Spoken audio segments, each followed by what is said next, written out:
So who exactly should be answering questions on behalf of the Congress party? A short while back, I caught up with the man who was the then Law Minister, Salman Khurshid.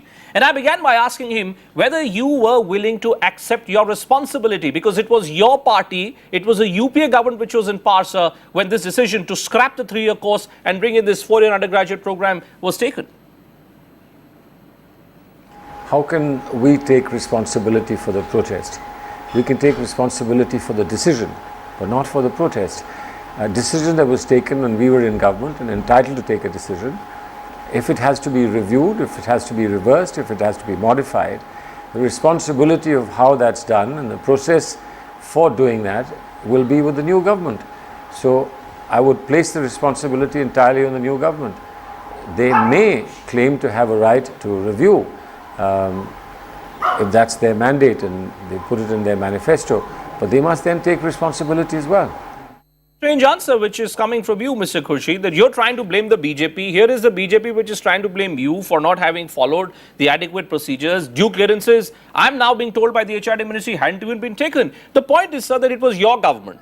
It was Mr. Tharoor as the MOS HRD who had said on the floor of the House very, very clearly that he had been given assurances by the Delhi University. Are you denying that? Are you saying that ultimately all stakeholders indeed were taken on board by Mr. Sibal first, then Pallab Raju and Shashi Tharoor and the rest who were involved in that entire decision-making exercise in the HRD ministry? Well, I mean, this is not something that you can decide on the basis of what narrative you've been given by a particular group of stakeholders.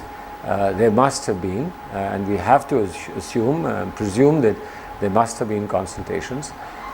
Please tell me if anyone is willing to say, because I was consulted, though I disagree with the decision, I am happy to go along with this decision. Has anyone ever said that? People simply say, we haven't been consulted. What they mean is to say, well, we may have been consulted, but the decision is against our wishes. That's not the way a democracy functions. Talking about illegalities, this is not a court case.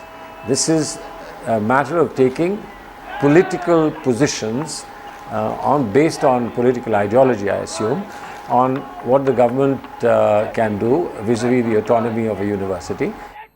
Mr. Khurshid, my question to you is very direct. Who should be held accountable, sir, for these scenes that we're seeing unfold practically now on a daily basis in Delhi University? Is it the Congress? Is it the BJP, sir? Well, I would just say that their conduct in this is unsatisfactory. And if they think that their conduct is satisfactory, then they must come clean and tell the world what exactly their position is. I'm assuming, and I think I have good reason to assume, that they are against the 4-year course. And if they are against the 4-year course, well, they should just do whatever is necessary to review the 4-year course, taking into account that there are some people who are committed to the 4-year course because that's the course that was offered to them. Their interests also have to be protected. There are people who still continue to support the 4-year course, and I think you have to take them on board as well.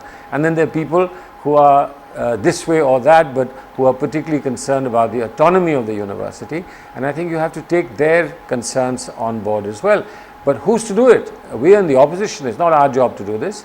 It's the government of the day that must do it, within the contours of autonomy, within the contours of the procedures that the university has. You are constantly blaming the BJP. You are constantly trying to shift the entire blame on the BJP for what's happening. But Mr. Khurshid, today the problem is a little more serious now. I'm being told by the HRD Ministry Babus that there are actually serious questions of financial impropriety which could be raised against the present Vice Chancellor, Mr. Dinesh Singh. Are you, as a Congress leader, are you willing to support the BJP if it comes to that, as far as ordering an impartial probe is concerned?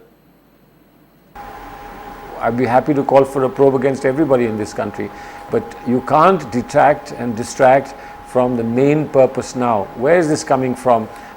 Making allegations against the Vice Chancellor. He was fine till yesterday, but if he disagrees with a decision that you want to take, then you bring all kinds of allegations against that person. I think it's a very unhealthy and unpleasant way of dealing with institutions such as universities. I think we should just concentrate on the first important paramount issue, which deals with the 4-year course, the impact that reviewing it has on those who are already committed to that course, the concerns of those who don't want this course. And I think it would be a good idea if the government took the initiative to tell the world what the difference is between the 4-year and the 3-year course, what are the relative merits of the two different kinds of courses, and what is the reason why, when we were in government, we took the decision to support the 4-year course. And if they don't know enough about it, they could ask our colleagues who were party to this decision. And final question then to you, Mr. Khurshid. Would you at least admit this on the program tonight, that it effectively, Delhi University, this Vice Chancellor versus UGC battle, effectively the Congress versus BJP battle which is being played out? Well, I don't know. I hope not. I hope it's not a battle between two parties. That's bad for the university. I do know that some of our young people, the NSUI, have taken a very strident and a very strong position against the 4-year course, and I think we should, despite the fact that this is a decision taken by our government, we should respect our young people and certainly give them a hearing. But we are not the ones who are going to take this decision anymore. It has to be the present government of the day that have to take a decision if they think that they have a right to take a decision. Otherwise, it's the university and autonomous university bodies that must take this decision. But as I said earlier, I say it again, take everybody on board, listen to everybody, right. Try to understand what their concerns are, see to what extent their concerns can be addressed, try and see if you can get a win-win situation. Okay. But please get peace back to the university as quickly. We must not forget in this entire process our idea of what a university is. Right. That idea must be protected, must be preserved. Many would wonder who is to be blamed, who is to be held accountable for violating this idea of a university that you're talking about, Mr. Khurshid. But thank you so much for joining us right at the top of India at 9.